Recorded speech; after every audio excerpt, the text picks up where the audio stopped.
Mrs. Elfman? Mrs. Elfman. What? Who? Mrs. Elfman. Yeah. Here's you can what I hold wanna- your own mic. No, don't make what I- me do this before it's time. Come on. Be like 98 years old. I'll hold your mic then, but not until then. That's not all you're going to hold. So I don't think that'll be a problem, even when you're 98. probably not. Knowing fucking me, I'm probably going to get very... You're like this. I don't want to hear about your 98-year-old erection right now. Okay, good. Okay. Listen, We'll be sweetheart. having to deal with it then. Let's not bring it on earlier than we need to. Okay, come on. Here's the thing. It's going to scare me. Anyway, what? When we do Uber, and I put you in an Uber car... Like handcuffed? What do you mean when you put me in an Uber just car? Just follow me on this, okay? Okay. When I put you in an Uber car at 5 o'clock in the morning with a guy who's possibly an ex-convict and possibly drunk, and we've both talked... and we both have talked about it for a second, like, is this going to be safe? Is this going to be safe? Okay. All right, I think we'll be all right. You just text me, and I say to you, keep your phone on. Okay. And you get in the Uber car. But wait, first, before you say that, can we just have a moment for a sec? Yes. It's dark out. It's 5:15 in the morning. I need an Uber to the airport. I'm in a small town. The guy pulls up and almost looks a little like he's walking, but a little sideways to get my bags. A slight wobble. A slight... And I'm like... drunken bar kind of wobble, like coming out of a bar. Is he drunk? And what do you do? Like... It's 5:15 in the morning. Like, I don't know where another Uber driver is, and it's super Small awkward. town, there's not many cars. And you can't be like, what do you drunk. be like? Are you drunk? Because they're gonna say no matter you what. You can't go, oh, you know what? Never mind. As I'm sitting there with my suitcases. What do you mean, never mind? Right. Like, there's no social way out of it. But at the same time, you go, social awkwardness is more important than like fucking dying in a drunken Never car mind accident. why. Oh, I suspect you're drunk. Like, yeah. Oh, like, why? Because you wobbled. Oh my okay, I God, have my bad flight's knees. not till noon. I totally made a mistake. What do you do? I get to get more sleep now. Never mind. Bye. I mean, that's what I could do. Be like, oh my God, wait a minute. I just realized my flight's not till. I could have just done that. Right. But in the moment, my mind at 5 a.m. on 3 hours of sleep, I was not. No. And so I'm at the patio of the balcony of the hotel, looking down on you. And I talked to you so he would know that you have there's a man in your life. Yeah. So I'm like, hey.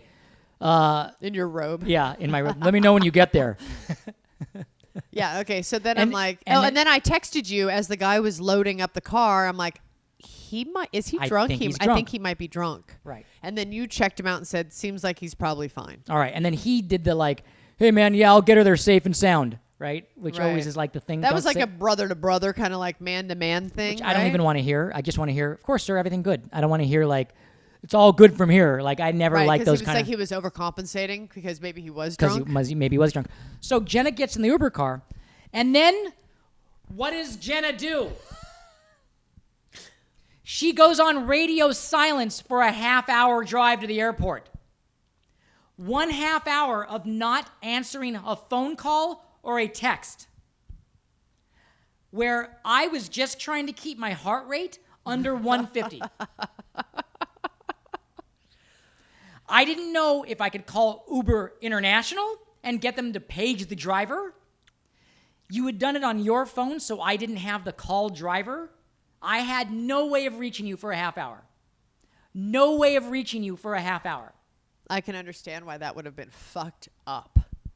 I would have hated you if you had done that to me. I called 10 times, texted 25 times, and I kept all the calls, the texts. I didn't have panic because I didn't want to panic. I just was like, hey, give me a call. Hey, were you how's in it your going? head wondering if the paramedics were going to see your texts on my phone?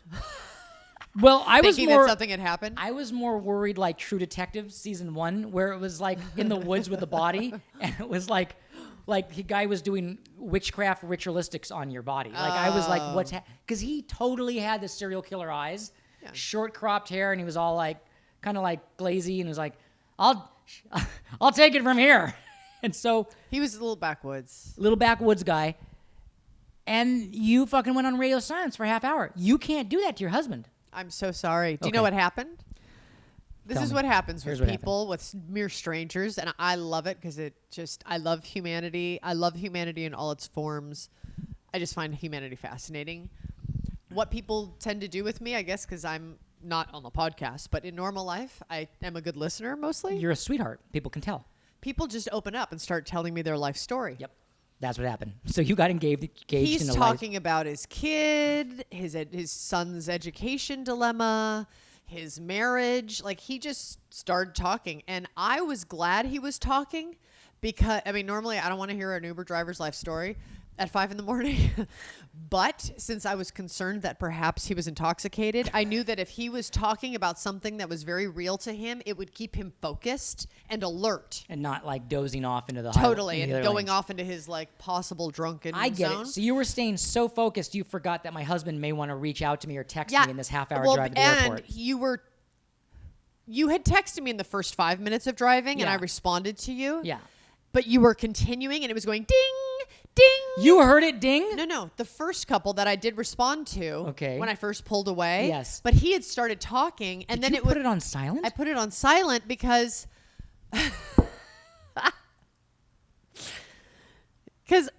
he was talking about super personal stuff, and it was going ding, ding, ding, and I felt like rude to him. Okay. To have my phone, like I'm texting in the back, Okay. like while he's opening up to me I about see his your son, point of view his about little it. child. I see your point of view. I do agree that it was scary for me, but I agree that for you, trying to keep him focused, the ding ding wasn't helping. Yeah. The last thing you want is serial killer insulted. You don't want to insult a drunk serial killer on the way. No, I was just trying to keep the him airport. focused. Yeah. And driving I get it. in the lane Like, if and I not keep- swerving If or I going keep the into guy talking, I we don't don't want to swer- get into like Okay, you're off the hook. I didn't know that. That's what I was doing. You're but off the hook. I should have looked at my phone because I could have from the back seat responded to you. And you also knew, like, ding, ding, ding means my husband is no one else is dinging you at 5 o'clock in the morning. Yeah, but It's your fucking also husband. It could be a little like Bodhi Elfman dinging you too many times. Fucker. You fucker. You set me up on that one. If I didn't get like drunk serial killer Uber possibly, I would have just stayed asleep. I know. I was tired. Well, I didn't set you up. It's not like I picked him. Please send, drunken Uber serial killer. Like, remember when we went to France and we yes, and we got that out was of for real. that was real, and we got to the airport in France. We had all of our bags. We get all of our bags into a driver. It was a limo or a taxi. I don't even remember. It was a taxi. I don't remember. And he was shit blotto, shit-faced blotto French guy, shit-faced. Like, I mean, not doubtful. slurring. You can smell the alcohol.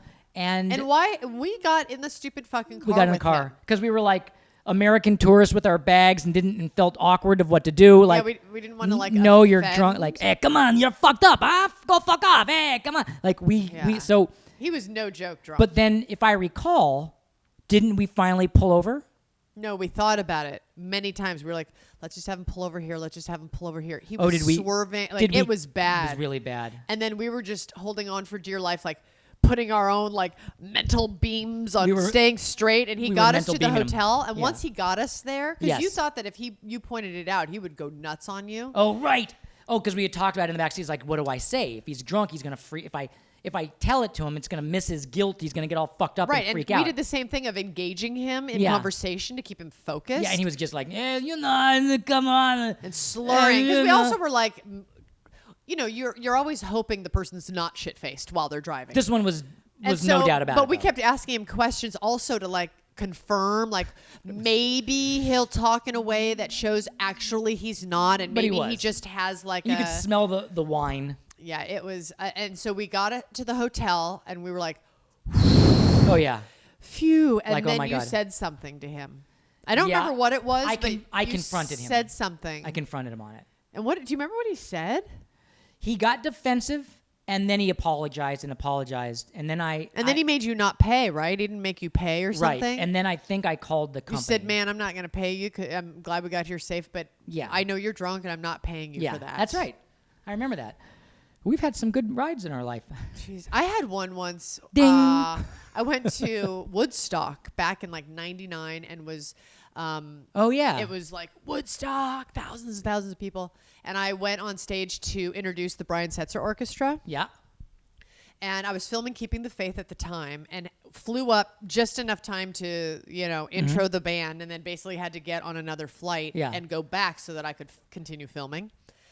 And the flight, there was something happened. It was canceled and there was no other flights back to Manhattan. Yeah. And I was like, I had to be on set at 5 a.m. the next day. Fuck. And I was like, and I was with my assistant at the time, and we were like, what do we do? And we went, because there was no flights, like none, not on any airline anywhere. We couldn't find anything. And I kind of remember this. We went, across the street, there's a private plane airport, like a small airport. And we were like, let's go see if we can find someone who's flying to Manhattan and hop on their plane. That's amazing. But to get there, you couldn't it wasn't an easy walk. You had to get in a cab and do a whole drive. Right. Literally, it was one block over, but there was no straight line. Yeah. We get in, and the guy was like, I don't even know what he was on. It was like he was on coke and alcohol, perhaps. He was like super manic, but yet driving all over the place. And we're like, okay, well, we only have to go from here to there. But it was a highway with other cars. And we were like total white knuckle drive for 5 minutes, but it was the most intense 5 minutes where it feels like an hour. Right. So we got there, and then we went to the desk. We're like, is there anyone flying to Manhattan? We can hop on their plane. And they're like, no. And we're like, and right then these two pilots were walking in from the tarmac, and they overheard us. And I don't know, we were both tall, cute, blondie girls. And I don't know if they were just thought we were cute or something, but they were like, we'll fly you. Amazing. And it wasn't our plane. I don't even know what configuration there of was what probably rules.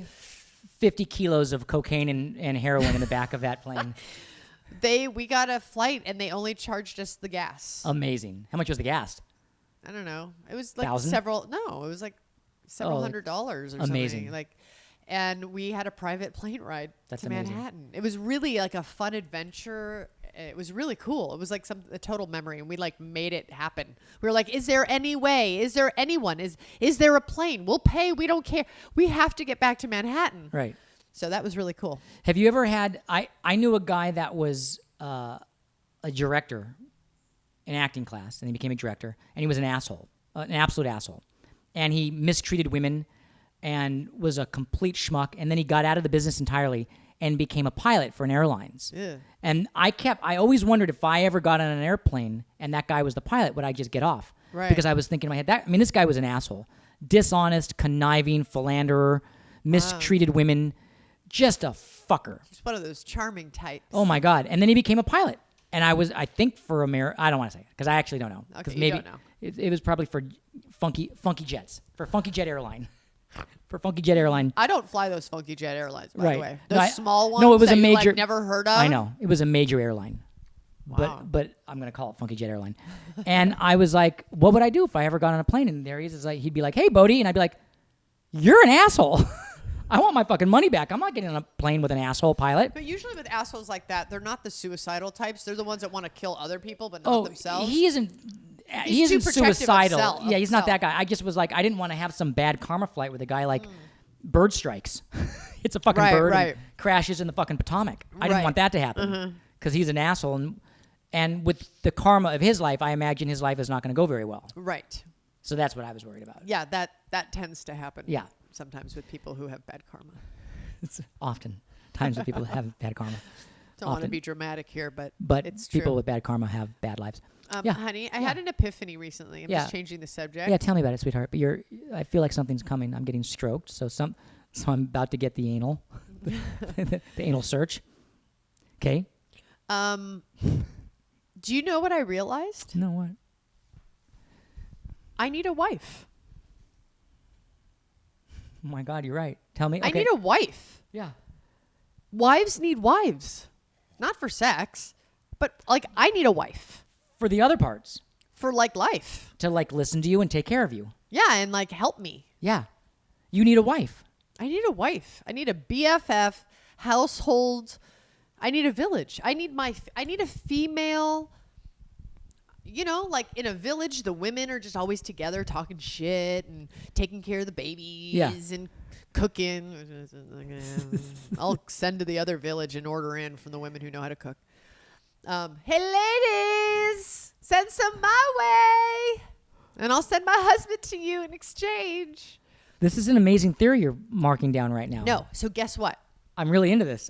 There's a side of me that's very much You're not considering going to this. benefit from it. Oh.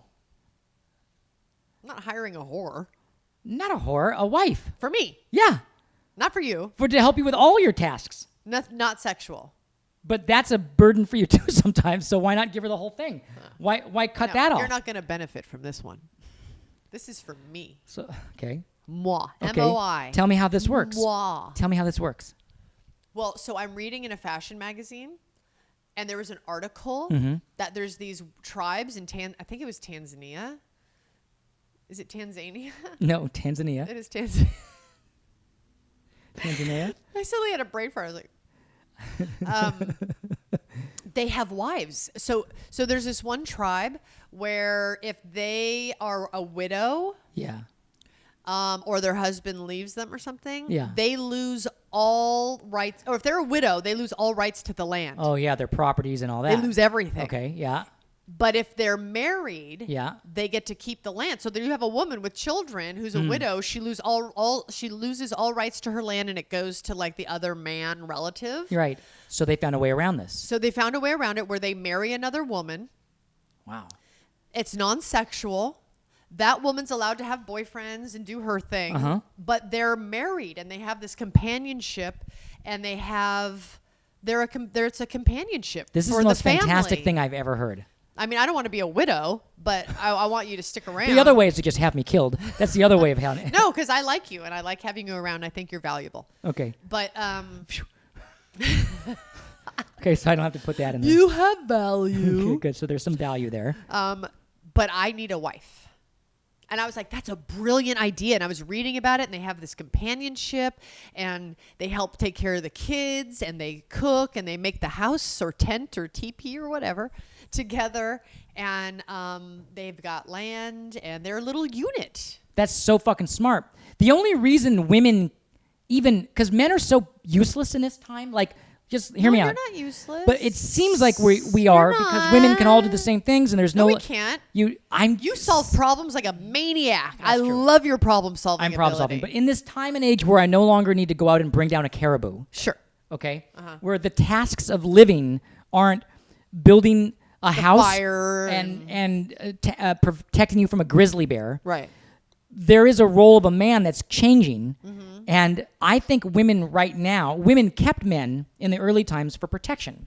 It helped. It was a smart thing for a woman to do. As she raised her family, she needed protection. The only reason women have men now, I think, is to just keep that dick on the shelf so they're not whores. Like a woman. But you're not saying we're prone to being whores. No, I'm just saying that we're not. The value of a man for you now is that. Well, I might be prone to whoreship. I don't know. I might be. On those rare occasions that you want the dick, you got it there. The dick has a wedding ring and on the shelf. Like, go looking for it because you don't want to be venereal disease. You don't want to be out at clubs right now looking for cock on a Friday night when you're just happen to be in one of those rare moods. You want to be like, do I want to go to a club and like you don't want that. Oh no, I've got children. You want to just open up that shelf and take out that dick and do what you need with it, and then put it back on the shelf, and then get back to the task. That's the only reason women have men now is just so they aren't considered whores. They just want that dick for the occasional time when they want to take it off the shelf. The timely dick. The occasional perennial dick. Perennial cock. You need the once-a-year cock where the woman's like, I don't want to whore out. So she's got that wedding ring and the dick on, ready to go, gets to work, and then gets back to her business. There's no reason for us anymore. No, it's just to keep you guys from being whores. Did you know if you had said that like a few months ago, I'd be like, that's right. We don't need you. But do you know something's really changed? What's changed? But I think you've changed. And then I'm really seeing your value more. I valued you, but I really value you now. Yeah. You've stepped up.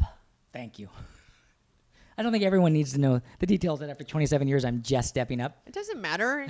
You see those inspirational quotes all the time. There's no time like the present, you know? with a mountain and a guy climbing. You're a new person. Today's a new day. Clouds in a village. This is that in application. Okay. But I actually totally depend on you. Yes, I have found a few areas besides the cock, besides the cock that you can't do on your own. It's true. I really need you. Yes. And I love needing you. Yeah. I think there's a song there. I love needing you. I love needing you. I appreciate that. And I love, I love needing you.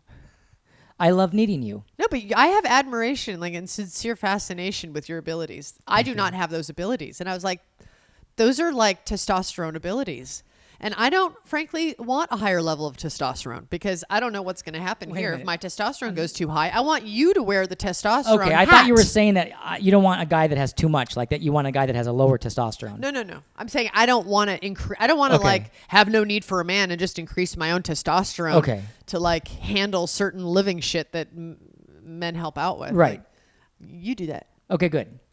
That's testosterone's gonna fuck my shit up. Yeah, you have the testosterone. I've got it. And I had it checked recently because I was like, as I'm getting older, I was like, is my testosterone still there? My sex drive is clearly just maintaining a nice steady affluence that it's been on since I was 14, just continually rising. And I had it checked and I'm in very good shape. So do men lose their testosterone as they get older, right? No, I don't know. Right, Moo? But I think if You're women are man, constantly negating men. Oh, yeah. Chop blocking can probably make it go down a bit. Yeah. Chalk blocking? Chalk block? I can't say anything today. Cock blocking? Cock chalking. That's where you do cock the outline chopping? Cock blocking is what I meant to say. But isn't that like when you inhibit sex from happening for someone else? I gave it another definition, which is just You're just inventing shit. chopping the cock off. Cock chopping. Yeah, cock chopping. Not cock blocking or chalk clopping. Chalk cocking. Are you cocking your cock? Oh my God. Chalking? Are you cocking your chalk? Rails. I love this. I'm cock chopping. Right. No, you aren't. I'm not. But you're not either. That's what I'm referring to. But you're not either. No, but I which used is why to. my testosterone has stayed nice and high. Right, but I used to.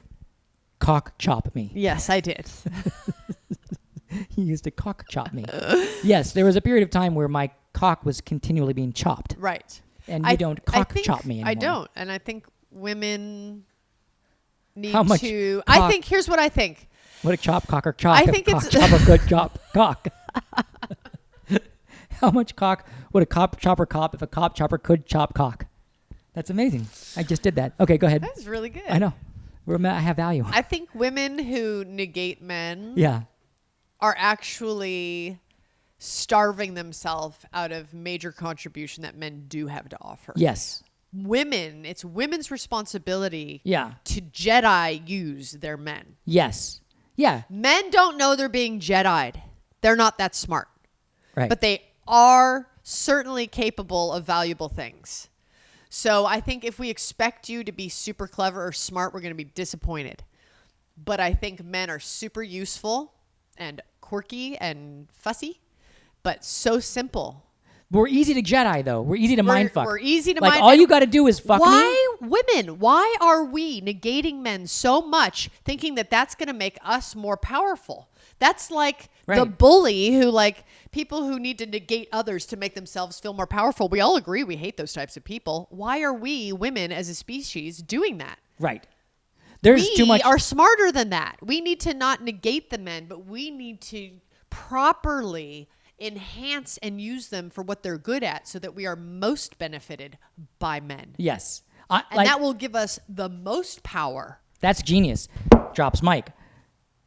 Chop block. Cock block. I'm always suspicious of a girl that doesn't have a boyfriend or a girlfriend, but has dogs. I'm convinced that there's something about women that just have dogs with no success or, sorry, Freudian I think you're slip. going on a slight roll there. That have no men or sexual. Okay, here's what it is. There's no outlet for them sexually, female or male, but they have dogs. Yeah. I always think there's something askew and that they make the dog be the man. I've seen this many times with women. I saw it in my rearview mirror yesterday. What happened? I'm in heavy traffic, and I'm looking in my rearview mirror, and like I said, I love people watching, like fucking awesome. Yeah. And I'm bored in traffic, so I'm looking in my rearview mirror, and there's this chick, and she's got a little dog. She's got, I don't know, like a I don't know what kind of dog it was. Always suspicious. I'm immediately suspicious. She's got a medium small dog in her passenger seat, and I'm watching in the her. passenger seat. Yeah, in the front seat passenger seat. course. And I'm watching her 'Cause have a it's- full conversation Because in with her mind, him. it's her fucking husband. It's her husband / child. Right. So it jockeys between these identities of it being her kid and her lover. Right. So she's sitting there going, and I'm watching her talk, and she's like, She's scolding and her husband. She's like, the dog's just sitting there, doing nothing, and she's like, because the dog's a fucking dog. she's They like- don't speak English. you know you do, and then she like rubs him on the forehead. Don't you do that again? And then she looks forward, and then she's like, "What, sweetie? Oh, you okay? You want to come?" it is totally in her Jenna?" mind. She's in a happy marriage. Yeah, but it's She's her in a husband happy and her marriage. kids. Right. She's got an amazing family. She's got a great husband and great kids because they listen to her. They're obedient. And they just love her no matter what. They don't Yep. talk back. All wrapped in one furry Yep. little animal. And then she like brings him on her lap. Of course. And then is having this whole mixed identity relationship with her dog. It was I see the it best. all the fucking time with Yeah. women and their dogs. And it becomes their lover. Yeah. Without the sex. Hopefully. Well, like Hopefully that's not okay, happening. Jenna, that was good. You just went to the darkest place imaginable. I do. I go there. That's where I go. Thank you for that one. Yeah. But as you were saying, Okay, yeah, let's see if I can slide back into where I was going without even picking up where we were. It becomes the identity of the husband. Yeah. And then what happens is that then they get several dogs, which to them is like their bountiful family. Right. It's like lots of kids and a husband. And they never get boyfriends. Ever get boyfriends or lovers. And whenever I see that they do have a husband, that is the most cock-chopped man I've ever seen. Because they know that they're out. well, it's not a family dog. We have that. It's when the girl gets really like it becomes their companion everywhere. Right. Everywhere. Right. I always my antenna always goes And then up. the husband's like sitting on the sidelines, like longing for her attention and value. Right. Yeah. Like I'll never let Rocco get the best of our marriage. Right. You had a dog that did that for a while. Your pug, Gwen. There was a period of time where I got Yeah, she was my husband and kid right. because you were traveling and I totally did the same thing. I had her on a Everywhere. pedestal. Yeah. So There was weird that women pictures do of this. her on the Dharma and Greg set. She was running free on stage. And I mean, all the crew just You had had, to like- deal with my dog. you had, like, I photos had of her no on your desk. perception No- whatsoever Yeah. that it was like obnoxious to just have your dog be the dog. Oh. And I was hate just it. that person. I was that person. And now I have perspective. You were young. You were young, and I Thanks was for traveling. justifying it You were for young, me. and I was traveling. But that is, I feel that something when I see a woman with dogs, and It's escalated now, though, gotten because there's worse. such dog culture, like in terms of branding and marketing of dog accoutrement. there's dog shit everywhere in the city of Los Angeles. Not dog shit. Oh, actual dog shit. Everywhere because you don't mean merchandise. You no, mean no, shit. I mean shit because LA is undergoing a population growth, and everyone It's has a crazy fucking right now in dog, and there's dog shit everywhere. It's just piles of. If you want to know about Los Angeles, it's hipsters with beards and dog shit everywhere. I want you and sunshine, 365 days of the year, with hipsters with beards and dog shit covered everywhere. Moo himself is guilty of contributing to the dog shit factor immensely. He's shaking his head now. Oh yeah, his dog shit. I've taken his dog on walks. His dog will shit 7 times. He'll run out of Well, don't you bags. pick it up? Well, he runs out of bags sometimes because his dog shits 7 times on a walk. Well, Big giant shits. Moo's dog shitting 7 times is the least of Moo's worries Moo's- about that fucking dog. Moo's dog shat in our house. Moo's dog vomits, shits, and is like, wasn't she limping or something? What the fuck with the dog, Moo? He said it's handled. Really? America. Oh, good. America. America. Here's the thing. Dogs. Let's make America dog again. Dogs are for protecting the homestead and chasing the rats and coyotes off. That's it. Can we just fucking relax with the fucking dog culture? They're not your children. They're not, your and I don't want to lovers. see your fucking dog on Instagram and Snapchat and Facebook. I don't want to see your fucking dogs. I put our dog on Instagram. Well, not every single post or every. All right, I mean, yes. once every Yes, I 3 mean, listen. or 5 months, I put a Sure. post. I don't mind seeing a picture of a dog now and then, or a picture of your donut or your lasagna now and then. Cool. I don't like too much food on the Snapchat. But the What's fucking with dog- Snapchat always food? People just are like their meals. That I love. If it's dessert, I love that. I can sit Really? and watch Instagram dessert watching for hours. Making cakes on Instagram. Oh That's God. different. That's different than someone's feed where it's their meals. That's a lot. Like Here's there's what I a had lot for of people breakfast. and like Here's the what I had for majority lunch. of their feed is their fucking food. And I'm Yeah. like, But maybe it's because I don't cook and I'm not a foodie that I'm not interested. Can we talk about these several actresses, and I won't say their names, who find their way of getting themselves in a bikini or sexy picture in everything they do on Instagram or Snapchat? Is that a problem for you? One actress, Apparently you're distracted by it. No. I think it's Is obnoxious. that what you look at, honey? Okay, I've been guilty of looking at a few cute girls on Snapchat and Instagram. I admit. I understand. I admit. I'm trying to look at like cool. One of them was our nanny, I think. Who? I don't even want to point it out. There was a nanny who put a picture of her in a bathing suit on Instagram, She did. And I was like, yeah. What? Yeah, I was a little bit like, and what's happening then there? our boys were with this guy hanging out with a friend of ours who's a guy, and he happened to like scroll on Instagram and saw that photo and went, whoa! And then they went, what? And they saw her with her ass hanging out. I had to in her bathing suit on Instagram. She was a nanny. I had to unfollow her on Instagram. Yeah. Because it was like that was weird. It's a culture on Instagram where it's like, oh, I'm just accidentally like, oh, I'm in my underwear. Ladies, I'm getting dressed for it. There's an actress, one particular, it's like, I'm getting dressed for an event, and so I'm in my bra still. Oops, it's a picture. Oopsie. Oh, look, I'm on a boat in Capri in a bathing suit. Oops. Oh, having so much fun. Lady life, yacht life, forever, #. And that's all she does. It's never like anything cultured or aware about the world. It's just finding ways of making her look sexy on social media. There's an actress who I think maybe just turned 18 Shit. Who is all about that and has been for many years before turning 18. Yeah, that's dangerous shit. And it's like, and I saw a girl yesterday at a cafe. She couldn't have been more than 13 or 14 with the short shorts and the curve of her ass hanging out. And I'm not kidding you. She was 13 or 14. And her mom was sitting at the table with her. And I'm like, in a silent scream. Yeah. Going, get dressed. What the fuck? Like, really, what the fuck? Yeah. And then you see women that should not be wearing any kind of short shorts and wearing the ultimate short shorts with their ass. There's like the whole like. I don't mind that as much. I think women should wear short shorts despite anything, and that all women are sexy. And you know what I've really? I don't think. No, I'm saying having your ass hang out of shorts, which is a style that's happening right now. Do you know the first? I think that's just. I don't think you're respecting yourself with your ass hanging out. I just want to comment. Okay. So the first 5 years of being married to you, that's what you wore. No, I wasn't. I never had my ass hanging out. You had these little Levi's that you would wear. I wore my Levi's. My ass was short. not hanging out. It was kind of hanging out, and they would get really short right on the crotch area because it would bunch up. You know how it bunches 5/0 Levi's, and it would be very crotchy. But you couldn't see like vagin, but you could see like very close to the vagin.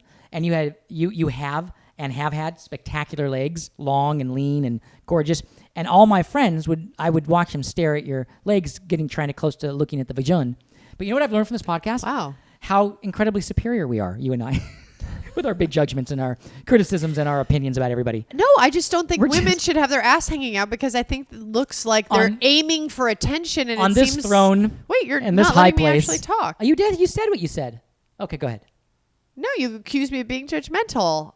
Of being judgmental. I'm not, but I'm not judging a woman with her ass hanging out. I'm judging her self-disrespect because I respect her more than I feel she's respecting herself. That's what I'm saying. I'm saying you're worth more than a fucking ass hanging out. Yes. That's my point. I'm not saying you don't have a good body, don't have your ass hanging. I'm not judging her body. Right. I get it. I have the same problem. But my problem is for the different reasons, is that it makes me look at their asses. I don't even think you could hear my higher nuanced cultural commentary. Oh, I heard it, Mrs. Elfman. Oh, I heard it. Ass-gazing of the body that you fascination. care more about them than they do about themselves. Believe me, it went in. It was registered. I just was commenting that it was very funny that you and I on this podcast got on our thrones and got our little hey world. Here's how the Elfmans are better than everyone else. I don't think I'm better than Of course not. Yes, and? Why don't you just do this? Yes, and? Why don't you just put me back on a shelf? Just yeah. It's you know what it is? Do you know I got to get my label maker out and write perennial cock and then print out my label. I realize what it is. Put it on the shelf. I realize I've been off the shelf too long. I've lost my value. We had sex last night, and I realized that when I got up this morning. We had sex twice yesterday. We did because I was traveling for a long time, and it was my big 2 a day. Because still twice in one day. It was making up for the last several months. But here's the thing: now that untrue. We're not talking about that. We're not talking about sex with us. We're not talking about it. I don't want to I'm going to start keeping My fucking sister calendar. won't watch our podcast because we talk about our sex life too much. Okay, good. Well, I'm fine with not talking about it. Anyway, once you had your fun last night, I realized that I have no purpose today. So I just need to go back on the shelf. Bye. So I'm out of here. You and your cardigan back up on the shelf there. Bye-bye.